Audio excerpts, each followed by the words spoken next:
Hello दोस्तों, सत्याग्रह study centre में स्वागत है आप लोगों का। और हम लोगों ने करंट अफेयर्स के इम्पोर्टेंट क्वेश्चंस किए थे और अब जो हम लोग देखेंगे आज एसएससी सीएचएसएल का 36 शिफ्टों में एग्ज़ाम हुआ है। आप देख सकते हैं यहाँ 9 मार्च से ये एग्ज़ाम अभी 2023 में अभी पिछले महीने में ही हुआ है और 21 मार्च तक तो इसका आंसर की आ चुका है। तो हम लोग आज से स्टेट वाइज स्टार्ट करेंगे। शिफ्ट 9 मार्च से स्टार्ट करेंगे और इसको 36 शिफ्टों का ये है प्रश्न जिसको हम करेंगे, जो आने वाला एमटीएस के लिए ज़रूर उपयोगी होगा आपके लिए, क्योंकि इसमें करंट अफेयर्स और सब तरह के क्वेश्चंस पूछे गए हैं। ठीक है, तो आज हम लोग स्टार्ट करते हैं। देखेंगे यहाँ पे फर्स्ट क्वेश्चन क्या है कि क्षोभ मंडल की ऊंचाई, औसत ऊंचाई पूछा गया है कितनी है। आपके पास ऑप्शंस है 50 किलोमीटर, बी 13 किलोमीटर, तीसरा में है 6 किलोमीटर और चौथा में है 30 किलोमीटर। तो क्षोभ मंडल की जो ऊंचाई होती है कितनी होती है, तो सही आंसर है 13 किलोमीटर। ऑप्शन 2 जो है आपका सही आंसर है। कर्क रेखा जिस 23 डिग्री 30 मिनट नॉर्थ भारत के किन राज्यों से होकर गुजरती है, तो ये आपको बताना है कि भारत के किन किन राज्यों से हो के ये गुजरती है। तो आपके पास ऑप्शन है पंजाब, छत्तीसगढ़, महाराष्ट्र और केरल। तो पूछा गया किन से गुजरती है, तो ये है आपका छत्तीसगढ़। तो इस पर हम लोगों ने देखे थे कि भारत के 8 राज्यों से गुजरता है। ये कौन कौन से राज्य है, तो एक इसके लिए शॉर्ट ट्रिक है जो मैं आपको नेक्स्ट वीडियो में आपको बता दूंगा इन राज्यों का नाम याद रखने के लिए। तो तीसरा क्वेश्चन हम लोग देखेंगे, रजिया की दिल्ली सल्तनत के सिंहासन से किस वर्ष हटाया गया था रजिया सुल्तान को। तो ये 1236 पे सिंहासन में बैठी थी और इनको 1240 ईस्वी में सिंहासन पर से हटाया गया था। तो ऑप्शन 4 जो है ये राइट है। फिर है किस फर्म के मूल्य वर्धित की गणना के रूप में की जाती है, तो चौथा ऑप्शन है। इसमें देखेंगे सही आंसर कौन है, तो यह है फर्म के उत्पादन का मूल्य, फर्म द्वारा प्रयुक्त मध्यवर्ती वस्तुओं का मूल्य। इसको जब हम माइनस करेंगे तो यही हमारा किसी फर्म के मूल्य वर्धित की गणना करना होता है, तो ये फॉर्मूला यूज़ करते हैं। फिर हमारे पास नेक्स्ट क्वेश्चन देखेंगे कि ये वर्ली चित्रकला भारत के किस राज्य की लोक चित्रकला है। वर्ली, तो आपको पता है कि वर्ली ऑप्शन है आपके पास मणिपुर, कर्नाटका, तीसरा है महाराष्ट्र और मिजोरम। तो वर्ली चित्रकला जो है महाराष्ट्र राज्य की लोक चित्रकला है। तो ऑप्शन 3 जो है सही आंसर है। नेक्स्ट क्वेश्चन है, भारत का पहला 24x7 सौर ऊर्जा संचालित गांव मोढेरा किस राज्य में स्थित है। तो ये अभी न्यूज़ में भी था कि मोदी जी ने मोढेरा गांव में सूर्य मंदिर का वहाँ पे ये किया था, सौर ऊर्जा से संचालित का उद्घाटन भी किए हैं। तो ये किस राज्य में पूछा गया है आपसे की है, तो मध्य प्रदेश, राजस्थान, हिमाचल प्रदेश या गुजरात। तो सही आंसर है आपका गुजरात 3। नेक्स्ट क्वेश्चन है, खेलो इंडिया यूथ गेम्स का कितनावां संस्करण है। 5वां संस्करण मध्य प्रदेश के कितने शहरों में आयोजित किया जाएगा। इसमें पूछा गया नंबर ऑफ सिटीज़।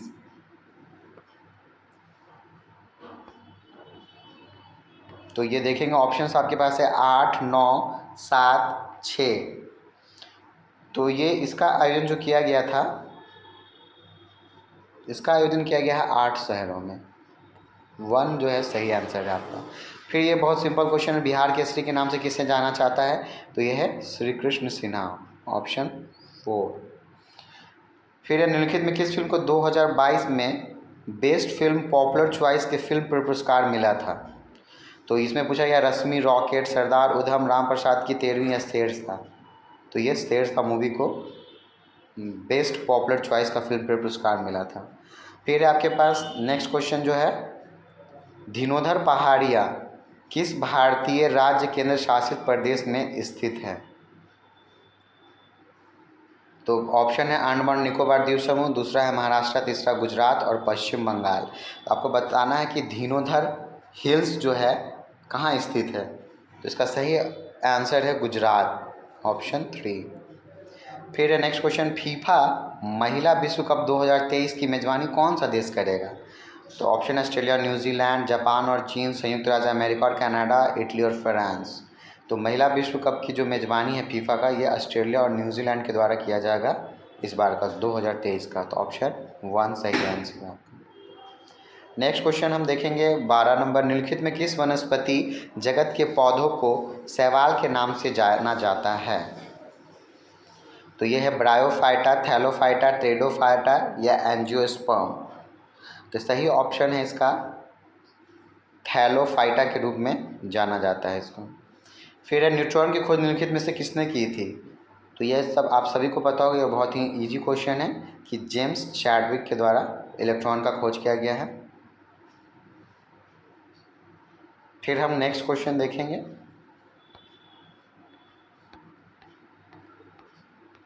कि महात्मा गांधी ने किस वर्ष किसानों के समर्थन में गुजरात के खेड़ा जिले में एक सत्याग्रह का आयोजन किया था? तो ये कब हुआ था इसका आयोजन, ये बताना आपको। 1920, 1918, 1919 या 1916? तो सही आंसर है 1918, ऑप्शन 2। नेक्स्ट क्वेश्चन है कि निम्नलिखित में से किसे शॉर्टकट कुंजी का इस्तेमाल MS Excel 365 में खुली हुई वर्कबुक को बंद करने के लिए किया जाता है? जो खुला वर्कबुक है उसको बंद करने के लिए क्या यूज़ करेंगे हम लोग? शॉर्टकट की Ctrl+W। तो 1 जो है सही आंसर है। फिर है निम्नलिखित में से किस शहर ने 2022 में लगातार छठी बार भारत के सबसे स्वच्छ शहर का पुरस्कार जीता है? सबसे स्वच्छ, और ये छठी बार है। तो आपको ये आंसर आप लोग को पता ही होगा, पुणे, गुरुग्राम, कोलकाता, इंदौर। तो ये कौन सा ये है शहर? इंदौर। इसको छठी बार इसका पुरस्कार मिला है।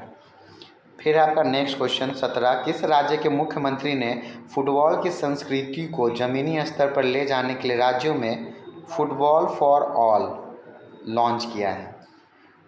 तो ये ऑप्शन है आपके पास उड़ीसा, झारखंड, पश्चिम बंगाल और मध्य प्रदेश। तो इसका सही जो आंसर है आपका उड़ीसा, फुटबॉल फॉर ऑल। 18वां क्वेश्चन, निम्नलिखित में से किसने US ओपन 2022 के पुरुष एकल का खिताब जीता है? तो राफेल नडाल, कैस्पर रूड, तीसरा है स्टेफानोस सिपास, चौथा है कार्लोस अल्काराज। तो इसका जो सही आंसर है ये है कार्लोस अल्काराज, फोर्थ। इन्होंने US ओपन 2022 का पुरुष एकल खिताब जीता है। नेक्स्ट क्वेश्चन है कर्नाटक का संगीत कहाँ तक सीमित है? तो जाहिर सी बात है ये कहाँ होगा? कर्नाटक, आंध्र प्रदेश, तमिलनाडु और केरल, मतलब साउथ के इन राज्यों में ही सीमित है। तो ऑप्शन ए इसका सही आंसर है। फिर नेक्स्ट देखेंगे हम लोग 20 कि एक इलेक्ट्रॉनिक उपकरण है जो एक कमज़ोर संकेत प्राप्त करता है, इसे पुनः प्रेषित रीजनरेट करता है। तो रीजनरेट का काम करने के लिए कौन सा करता है? रिपीटर। फिर हम आज का ये 21वां क्वेश्चन देखेंगे कि भारतीय संविधान के किस अनुच्छेद में उल्लेखित किया गया है कि बाहरी आक्रमण और आंतरिक अशांति से राज्यों की रक्षा करना किसका, केंद्र सरकार का कर्तव्य है? ऑप्शन, तो ये अनुच्छेद आपको बताना है 353, 358, 355, 356। तो ये किस में किया गया है? तो ये जो दिया गया है अनुच्छेद 355 में है। तीसरा ऑप्शन आपका सही है। नेक्स्ट है 22वां, मिश्रण के संदर्भ में निम्नलिखित में कौन सा कथन सही नहीं है? तो ये हमारा केमिस्ट्री का क्वेश्चन है। मिश्रण के बारे में यहाँ स्टेटमेंट दिया गया और बताना है कि कौन सा सही नहीं है। तो पहला है विलयन 2 या 2 से अधिक पदार्थों का समांगी मिश्रण है। तो ये राइट है, ये जो कथन है ये सही है। विलयन के छोटे छोटे अवयव को विलय कहते हैं। तो ये सही है कि विलयन में विलय जो होता है वो कम मात्रा में पाया जाता है। फिर आपका तीसरा ऑप्शन जो है कि कोलाइड एक विषमांगी मिश्रण है जिसके कणों का आकार बड़ा होता है। तो ये गलत है क्योंकि इसके कणों का आकार छोटा होता है। फिर चौथा, विलयन के बड़े बड़े अवयव को विलायक कहते हैं। तो ये भी सही है। तो ऑप्शन 3 जो है, जो कथन सही नहीं है वो तीसरा नंबर है। तो सही आंसर 3 हो जाएगा। फिर आपका 23वां, भारतीय संविधान के लिखित में कौन सा उपबंध कनाडा के संविधान से लिया गया है? इसमें पूछा गया है कि कनाडा से कौन सा पार्ट लिया गया है। पहला है गणराज्य की संकल्पना, दूसरा उच्चतम न्यायालय की परामर्शदायी क्षेत्राधिकार, तीसरा है समवर्ती सूची की संकल्पना, न्यायपालिका की स्वतंत्रता। तो न्यायपालिका की स्वतंत्रता जो है USA से लिया गया है, समवर्ती सूची की संकल्पना जो है ऑस्ट्रेलिया से लिया गया है और कनाडा से लिया गया है उच्चतम न्यायालय का परामर्शदायी क्षेत्राधिकार। तो ऑप्शन 2 जो है ये आपका सही है। फिर नेक्स्ट क्वेश्चन, निम्नलिखित में से कौन सा कथन सही नहीं है? ये बताना है आपको कि इसमें कौन सा कथन सही नहीं है। तो द्वितीयक बाजार पूर्व निर्मित प्रतिभूतियों को बेचने और खरीदने वाला बाजार है, ये सही है। प्राथमिक बाजार को नए निर्गमन बाजार न्यू इशू मार्केट के नाम से जाना जाता है, ये भी सही है। आरबीआई अपने खुले बाजार परिचालन ओपन मार्केट ऑपरेशन के माध्यम से श्रेष्ठ प्रतिभूति बाजार में एक प्रमुख भूमिका निभाता है, ये ऑप्शन भी सही है। इसमें पूछा गया कौन सा कथन सही नहीं है, तो ये औद्योगिक प्रतिभूति बाजार के श्रेष्ठ प्रतिभूति बाजार के नाम से भी जाना जाता है, तो ये गलत है। तो सही आंसर इसका होगा ऑप्शन 4, क्योंकि यही पूछा गया है। फिर नेक्स्ट आज के इस सेट का ये लास्ट क्वेश्चन है, वायु दाब के संबंध में निम्नलिखित में से कौन सा कथन सही है। तो कौन सा कथन सही है, तो जो दाब के बारे में जो सही कथन है वो निम्न दाब स्पष्ट और साफ मौसम के साथ जुड़ा है, ये तो गलत है। सही क्या होगा इसके लिए, तो वायु हमेशा उच्च दाब क्षेत्र से निम्न दाब की ओर गमन करता है, तो हमेशा हाई प्रेशर से लो प्रेशर की ओर जाता है। तो ऑप्शन नंबर 2 जो है आपका ये सही है। तो ये था आपका आज का एक सेट। हम लोग नेक्स्ट सेट मतलब 25 क्वेश्चन और करेंगे, एटलीस्ट 50 क्वेश्चन एक दिन में हम लोग करेंगे। तो देखते हैं ये भी आपका 9 मार्च 2023 का दूसरा सेट है। पहला क्वेश्चन है, किस मशहूर लॉन टेनिस खिलाड़ी ने सितंबर 2022 में लॉन टेनिस से संन्यास ले लिया है। तो इसके बारे में आपको बताना है कि अभी अभी किसने लॉन टेनिस से संन्यास लिया है। तो रोजर फेडरर, नोवाक जोकोविच, कार्लोस अल्करेज, राफेल नडाल। तो रोजर फेडरर ने संन्यास ले लिया है सितंबर 2022 के अंदर। दूसरा क्वेश्चन, लिखित में किस राज्य में 2021 की स्थिति के अनुसार भारत में सोने के अक्ष का सबसे बड़ा भंडार है। तो इसका जो खोजा गया है, बिहार में सोने के अक्ष का सबसे बड़ा भंडार खोजा गया है अभी। निम्न में से पल्लवों की राजधानी कौन सी थी, ये तीसरा क्वेश्चन है। ऑप्शन है पुहार, ऐहोल, रायचूर दोआब या कांचीपुरम। तो पल्लवों की राजधानी कांचीपुरम थी, तो ऑप्शन 4 सही आंसर है। फिर है, भारत में अंडमान और निकोबार तथा लक्षद्वीप सहित मुख्य भूमि के समुद्र तट की कुल लंबाई कितनी है। तो ये आपको बताना है। तो ये इसमें कितना है, 7516.6 किलोमीटर। ऑप्शन 2 जो है सही आंसर है।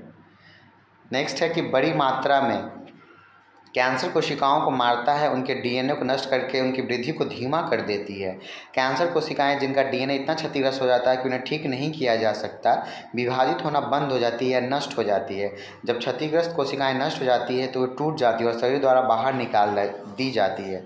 इसमें कौन सा थेरेपी यूज करते हैं, इसका नाम है कीमोथेरेपी, जो कि कैंसर के लिए इस्तेमाल किया जाता है। तो सही आंसर इसका 1। फिर नेक्स्ट देखेंगे, भारतीय संविधान का निम्नलिखित में से कौन सा अनुच्छेद उच्च न्यायालयों की रीट से संबंधित है। तो इसमें आपको बताना है कि कौन से अनुच्छेद में दिया गया है रीट, ये वो भी उच्च न्यायालय का रीट जो है। तो आपके पास ऑप्शंस हैं 76, अनुच्छेद 32, अनुच्छेद 226 या 126। तो ये अनुच्छेद 226 में है। नेक्स्ट है, प्रसिद्ध स्मारक आराम बाग बाबर द्वारा बनाया गया था, यह कहाँ स्थित है। तो ये किस राज्य में स्थित है, बिहार, दिल्ली, उत्तर प्रदेश, हैदराबाद। तो इसका जो सही आंसर है ये उत्तर प्रदेश है।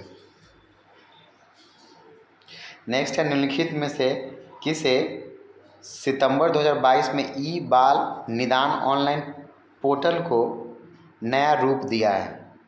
तो ये बच्चों के लिए है, तो जो बच्चों के लिए संस्था है या महिला एवं बाल विकास मंत्रालय, ये तो नहीं है, नीति आयोग, यूनिसेफ इंडिया। इसके लिए सही आंसर जो है राष्ट्रीय बाल अधिकार संरक्षण आयोग। 4 जो है इसका सही आंसर है। नेक्स्ट क्वेश्चन, निम्नलिखित में से किसी शॉर्टकट कुंजी का इस्तेमाल MS वर्ड 365 में प्रिंट प्रीव्यू पर जाने के लिए किया जाता है। तो ये क्या है, प्रिंट प्रीव्यू के लिए है। तो इसका सही जो आंसर है Ctrl+Alt+I। अगर प्रिंट करना है तो Ctrl+Alt यूज़ करते हैं, लेकिन ये प्रीव्यू करने के लिए Ctrl+Alt+I का यूज़ करते हैं। फिर नेक्स्ट देखेंगे हम, निम्नलिखित में से कौन सा भारतीय वित्तीय संस्था स्टॉक मार्केट में निवेशकों को संरक्षण प्रदान करती है। तो ये कौन सा है, सेबी, भारतीय प्रतिभूति और विनिमय बोर्ड। ऑप्शन 4 सही आंसर है इसका। भारत में सितार के उस्ताद, सितार मास्ट्रो के रूप में किसे जाना जाता है। ऑप्शन है महर्षि पतंजलि, उस्ताद बिस्मिल्लाह खां, पंडित रविशंकर या सितारा देवी। तो पतंजलि तो पता है आपको कि योग से के लिए जाने जाते हैं। उस्ताद बिस्मिल्लाह खां शहनाई वादक थे और सितारा देवी कथक की नृत्यिका हैं। तो ये इसमें सही ऑप्शन और आंसर जो है पंडित रविशंकर, तीसरा। नेक्स्ट है कि भारत की कौन सी नदी बंगाल के खाड़ी में जाकर मिलती है। तो बहुत इजी क्वेश्चन है, गोदावरी, तापी, माही और नर्मदा। तो इसके अंदर बंगाल की खाड़ी में गिरने वाली नदी का नाम गोदावरी है। बाकी जो माही और नर्मदा और तापी है ये सब कहाँ जाती है, ये सब अरब सागर में गिरती हैं। तो ऑप्शन 1। नेक्स्ट है 13, ब्रिटिश ईस्ट इंडिया कंपनी की ओर से प्लासी के युद्ध का नेतृत्व किसने किया था। तो ये आप सभी को पता होगा कि इसका तो सही आंसर है रॉबर्ट क्लाइव है। तो हम अब आज का ये 14वां क्वेश्चन देखेंगे। 14th क्वेश्चन है इस सेट का कि प्रोग्राम निर्देशों को संचालित करने के लिए किसका उपयोग किया जाता है जिसे कंप्यूटर कभी भी बदला नहीं जा सकता है। तो आपके ऑप्शन है रजिस्टर, सेकंड है कैच, थर्ड है रोम और चौथा है रैम। तो जिसे बदला नहीं जा सकता वो क्या है, रोम। इसका फुल फॉर्म होता है रीड ओनली मेमोरी, ये सिर्फ पढ़ने का काम आता है। रैम का होता है रैंडम एक्सेस मेमोरी। तो 3 इसका सही आंसर है। फिर ये अच्छा क्वेश्चन, निम्नलिखित में कौन सी नदी का उद्गम स्थल राजस्थान में है। 4 नदियों का नाम दिया गया है, इसमें बताना है कि जिनका उद्गम स्थल राजस्थान में, नर्मदा, तापी, बनास, माही। तो इन नर्मदा अमरकंटक की पहाड़ियों से निकलती है और तापी ये सब जाके कहाँ, अरब सागर में गिरता है। लेकिन बनास जो है ये राजस्थान से निकलता है। तो ऑप्शन सही जो है 2। और बनास जाके किसकी, चंबल की एक सहायक नदी है। फिर है नेक्स्ट 16, बड़े बड़े बांधों के संबंध निम्नलिखित में कौन सा कथन सही है। तो इनके बारे में 2 स्टेटमेंट दिया गया है, इसको बताना है कि कौन सा स्टेटमेंट सही है या गलत है। ठीक है, तो इनकी सामाजिक समस्याएं, क्योंकि इसकी सब बड़ी संख्याओं में किसान और आदिवासी विस्थापित होते हैं, ये सही बात है। उन्हें मुआवजा भी नहीं मिलता है, ये बांधों के बारे में सही कहा गया। बड़े बांध के बारे में, इनकी पर्यावरणीय समस्या, क्योंकि इनसे बड़े स्तर पर वनों का विनाश होता है तथा जैव विविधता की क्षति होती है। तो ये दोनों स्टेटमेंट जो है ये सही है, क्योंकि बड़े बांधों के बनने से ये सब समस्याएं आती हैं। नेक्स्ट है, किस भारतीय लेखक ने प्रसिद्ध पुस्तक मानसरोवर लिखी है। तो ऑप्शन है आपके प्रेमचंद, राम प्रसाद बिस्मिल, गीता सहगल या यशपाल। तो इसका जो सही आंसर है वो है प्रेमचंद के द्वारा ये रचित बुक है मानसरोवर। फिर हम देखेंगे किस टीम ने 2021-22 की आई लीग जीती है। तो आई लीग जीतने वाला कौन सा टीम है, नेरोका एफसी, मोहम्मडन एससी, तीसरा है गोकुलम केरल एफसी, चौथा है राजस्थान यूनाइटेड। तो ये जीतने वाला टीम का नाम है गोकुलम केरल एफसी। तीसरा जो है आई लीग में जीतने वाला टीम जो है केरल एफसी है। फिर 19वां निम्नलिखित में कौन भारतीय संविधान की 7वीं अनुसूची की संघ सूची के अंतर्गत आता है। तो 7वीं अनुसूची में 3 प्रकार की अनुसूचियों का विवरण दिया गया है, संघ सूची, राज्य सूची और समवर्ती सूची। इसमें बताना है कि कौन संघ सूची के अंतर्गत आता है। ऑप्शन है अस्पताल और औषधालय, लोक स्वास्थ्य और स्वच्छता, लोक व्यवस्था, ये चौथा है बाटों और मापों के मानक नियत करना। तो संघ सूची के अंदर आता है जो बाटों और मापों के मानक नियत करना। ठीक है, 20वां क्वेश्चन है PKL, इसका फुल फॉर्म है प्रीमियर कबड्डी लीग। ठीक है, कबड्डी का लीग है। इसका 8वां संस्करण के फाइनल मैच में निम्नलिखित में से किन 2 टीमों के बीच मुकाबला हुआ था। ये बताना है आपको किनके बीच में ये फाइनल मुकाबला खेला गया था। तो ये जो हुआ था ये दबंग दिल्ली और पटना पायरेट्स के बीच हुआ था और जीत जो हुई थी दबंग दिल्ली की हुई थी। तो तीसरा जो है सही आंसर है। 21वां निम्नलिखित में कौन सा कोलाइट फोम का एक उदाहरण है। तो ये स्पंज है। 22वां निम्नलिखित में किस कंपनी ने सितंबर 2022 में मून लाइटिंग के आरोपों के तहत लगभग 300 कर्मचारियों को बर्खास्त कर दिया था।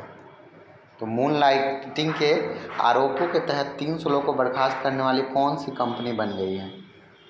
तो ये बताना है आपको, Microsoft India, Mindtree, Amazon India या विप्रो। तो सही आंसर है विप्रो। फिर 23वां है 1956 के औद्योगिक नीति प्रस्ताव ने कितने का किसको आधार बनाया, कौन सी योजना का आधार बनाया गया है। चतुर्थ पंचवर्षीय योजना, तृतीय पंचवर्षीय योजना, 5वीं पंचवर्षीय योजना या द्वितीय पंचवर्षीय योजना। तो जो द्वितीय पंचवर्षीय योजना थी इसी के अंदर औद्योगिक नीति आया था। इसी को नेहरू मोहनोबिस मॉडल भी बोला जाता है, क्योंकि ये PC मोहनोबिस के द्वारा दिया गया था। ठीक है। नेक्स्ट क्वेश्चन है, अक्टूबर 2022 में प्रधानमंत्री नरेंद्र मोदी ने किस राज्य में बल्क ड्रग पार्क की आधारशिला रखी है? ऑप्शन है पंजाब, हिमाचल प्रदेश, बिहार या उत्तराखंड। तो ये रखा गया हिमाचल प्रदेश, दूसरा इसका सही आंसर है। और ये आज के सेट का हमारा आखिरी क्वेश्चन होगा। ये 2 सेट आज हम 25-25 50 क्वेश्चन कंप्लीट करेंगे। नेक्स्ट फिर कल हम लोग 2 सेट इसी तरह 50 क्वेश्चन एटलीस्ट एक दिन में देखेंगे। आपके आने वाले एमटीएस के लिए बहुत इंपॉर्टेंट है। आपको पता चलेगा कि एसएससी किस लेवल का क्वेश्चन पूछ रही है और करंट अफेयर्स के कितने क्वेश्चन आ रहे हैं, पॉलिटी के क्वेश्चन, मतलब सबके क्वेश्चन आपको देखने को मिल रहे हैं, इकोनॉमिक्स, हिस्ट्री सब मिला हुआ है। तो आपको इसी के अनुसार अपनी तैयारी को जारी रखना है, तो ये आपके लिए हेल्पफुल होगा। तो हम इसको देखते हैं कि 25वां जो है, भारतीय परमाणु कार्यक्रम का जनक किसे माना जाता है? तो ऑप्शन है वेंकटरमन राधाकृष्णन, दूसरा है सीवी रमन, तीसरा है होमी जे भाभा और चौथा विक्रम साराभाई। तो इस पे तो ये कभी हम लोग जानते हैं कि भारतीय परमाणु कार्यक्रम के जनक जो जाने जाते हैं वो होमी जहांगीर भाभा, इन्हीं के नाम पे भाभा एटॉमिक रिसर्च प्लांट भी रखा गया है। ठीक है, तो ये ऑप्शन 3 जो है ये सही आंसर है। तो आज हमने ये 50 क्वेश्चन देखा। अगर आपको वीडियो अच्छा लगा है तो प्लीज़ लाइक शेयर सब्सक्राइब करें और यूं ही देखते रहिए, और हम फिर से आपके लिए लेके आएंगे। अगर आप लाइक और सब्सक्राइब करिएगा तभी हमें मोटिवेशन मिलेगा नेक्स्ट वीडियो बनाने के लिए। तो आप अपना कमेंट ज़रूर करें कि हम नेक्स्ट वीडियो ज़रूर लेके आएँ आपके लिए। धन्यवाद।